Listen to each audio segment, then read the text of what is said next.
We're about to do the key dance. You take your key, you put it in, you turn it to on, back to on, back to on, and you'll get this right here, which normally if you got codes, the codes will show up right here.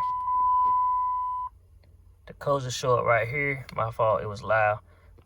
Mine says done. That means I have no stored codes on my car. I have no check engine light once I crank it up because it's in on mode right now. So, you know, the lights will show up now, but I have no check engine light on this car.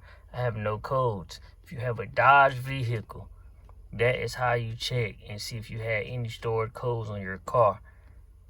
Make sure you do that. If you're having any type of problems with your car, you feel like that is an electrical issue, maybe, a sensor or whatever, throw a code, make sure you do that.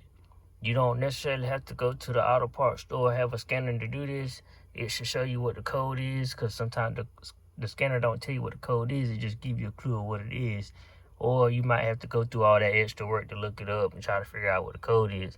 But luckily, they got it where these cars tell you exactly what the code is, and I have no code on this car, which means I don't have any electrical issues. I just have physical, more like hardware issues on mine, not so much software electrical.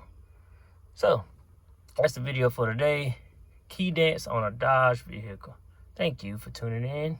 Again, I'll show you one more time. You turn it to on, back to ACC, back to on, back to ACC, and back to on, and it will show up on your dash.